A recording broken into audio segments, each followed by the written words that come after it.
Hello everyone, it's SpawnPoint and today we are unboxing the PlayStation VR2 headset. It's got an OLED display, 120Hz refresh rate, motion sensors, haptic feedback and adaptive triggers. We'll get this unboxed and set up, and then I'll go over the features of the headset and controllers, as well as my first impressions now that I've used it for the last few days. And I can already say that Horizon Call of the Mountain is incredible on this. So it actually launches on the PlayStation 5 on February the 22nd, and I wanted to say a massive thank you to PlayStation for gifting this to me ahead of launch. Although of course all opinions are my own.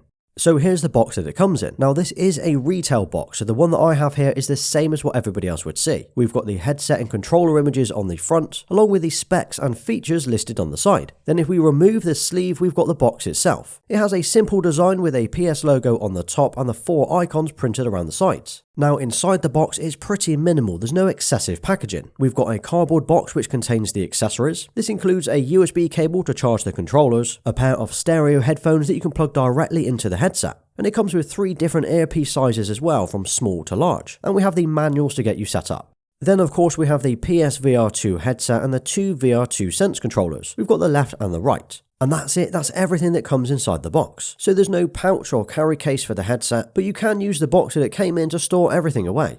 Right, let's take a closer look at the headset. So if you've ever seen or used the original PSVR headset, you'll know this looks very similar in terms of the overall shape, but it's a lot cleaner. The headset is made of 2 parts. We've got the main part which houses the 2 OLED screens and the 4 cameras, then there's the top and rear piece which makes up the headband. Now the outer case is a hard plastic that wraps around the front of the headset. It feels solid rather than a cheap flimsy material. It kind of feels similar to the DualSense controller. There's some nice PlayStation branding throughout, including the PS logo on the side, the Sony logo on the front, and the little PlayStation icons on the inside. There's also a little LED indicator on the front which changes colour depending on what you're currently doing. So when it's in standby it's red, and when it's switched on it turns white. Now you've probably noticed this already, but there are 4 black circles on the front which make up the cameras. These are used to view your room as you play, so it not only provides an AR experience when needed, it will make it easier for mapping your room to avoid walking into things. It also has an IR proximity sensor built in. And looking around at the buttons and the ports, if we flip it upside down first, you'll see we've got the power button in the middle. If you tap and press this, it will turn it on and off. Next to that, we have a microphone that can be used for voice chat as well as some voice related functions. It's kind of very similar to the DualSense controller and how that works with its built-in mic. Now this button is called the function button. It basically swaps your view between in-game and AR so you can see through the screen. Tapping this shows you your surroundings in black and white so you can see where you are in the room. Then on the top part we have the scope adjustment button. Pushing this lets you pull the front part of the headset away from the rear headband. And on the other side is the lens adjustment dial. This is used to change the positioning of the lens or the screens as you're wearing it. It'll help keep everything in focus by either making the lenses wider or narrower. Then on the inside of the headband you'll see we have a 3.5mm headphone port. This is used for the stereo headphones that are included in the box. All you need to do is plug the headphones into this port and you can actually wear the headphones as you're gaming. And then when you're not using them, instead of unplugging them, you can actually mount the earbuds in the side of the headset. Now the power cable is permanently attached, which I know is going to be a slight negative for some users, but it is 4.5 meters long and it is a single cable. Plus it means you never need to worry about charging it and there's enough cable to move around your room. And as for the screens, if you look inside the headset, you'll see it's got 2 lenses. These are 2 OLED screens with a resolution of 2000 by 2040 in each eye. And I'll tell you what, the clarity is incredible. It's also got a field of view of 110 and a refresh rate of between 90 and 120 Hz depending on what you're playing. Now image and sound quality is always going to be subjective, but on first impressions this screen is very clear and vivid. The colours look great and the games and content I've tested so far have truly blown me away.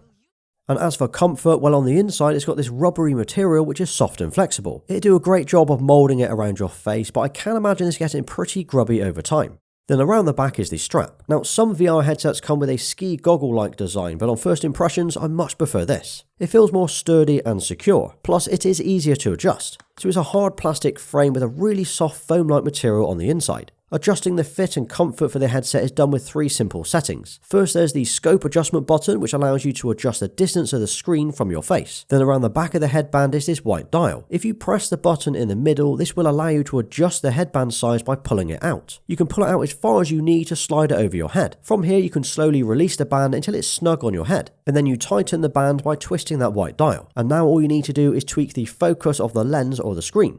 and that's where you need to spin the dial on the top until the screen is in focus or as sharp as you can make it. Now I don't wear glasses, but it's worth mentioning that this headset will easily fit glasses inside, so you won't need to take these off while you're gaming. Oh, and if you don't want to use the earbuds that it comes with, well, you'll be pleased to know it will fit different headsets. So I've tested out the SteelSeries 7Ps, the Pulse 3Ds, and the InZone H9s. And all of these fit with a little bit of effort by adjusting the headbands.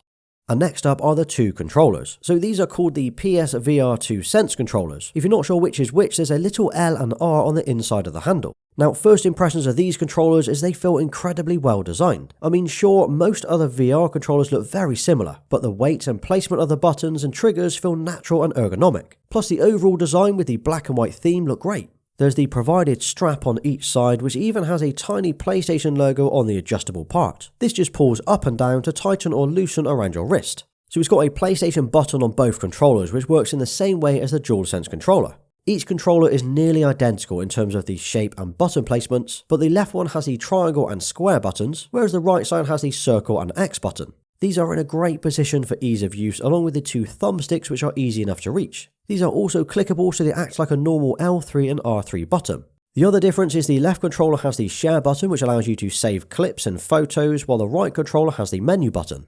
Flipping it around, you'll see that we have the left and right triggers, the L2 and the R2 for your index fingers, along with the equivalent bumper buttons or the L1 and R1. You'll likely use these with your middle finger to control these instead of your index finger. And these buttons back here also have a finger touch detection built in, so it knows when your fingers are placed over the top of the buttons before you even press it. Oh, and as for the grip itself, it's nice and soft and well, pretty grippy, but it also is made up of these tiny little PlayStation icons inside the grip. So you can only just about see these, but they are there if you look for them. And inside the controllers, it includes haptic feedback, so you're getting the rumbles and vibration as you interact with objects or weapons. And if you look very closely at the bottom of the controller, there's a little LED light on the frame so you know when they are powered on. Now, both of these controllers connect via Bluetooth, and they have built-in rechargeable batteries. So when they need charging, you can use the provided USB-C cable, however, there's only one included in the box. The problem with this means you'll need to alternate between the two when they do need charging. Or you can do as I've done, which is to buy the dual charging dock. Unfortunately, mine won't be here until launch day, but that's going to be the easiest way to charge them. Now, when it comes to getting the VR2 set up, it's a pretty straightforward process and only takes a few minutes to do. The first thing to note, although it might seem obvious, is that you do need a PS5 and a monitor or TV to set it up the first time, and then you will need to have it plugged into a PS5 at all times for it to work. So firstly, take the USB cable that's connected to the headset and plug that into the USB-C port on the front of the PS5. Press the power button on the underside of the headset and you'll be prompted with any available updates. Run through the on-screen settings, where it will ask you to plug in the Sense controllers into the PS5 one by one. Now, once that's installed and powered on, you'll be able to run through the settings to get your room and space set up. If you move around the room, it'll map out and find a safe area for you to stand and play. Then once you've done that, you'll be able to adjust your space using the controllers. So this is pretty neat and it's easy enough to do. And once you're using the VR headset, you can actually swap between the game view and the live feed view just by tapping the function button on the headset. This gives you a live view of your room using those 4 cameras on the front of the headset. This is useful if you need to grab something in your room or you want to make sure you're not going to walk into something.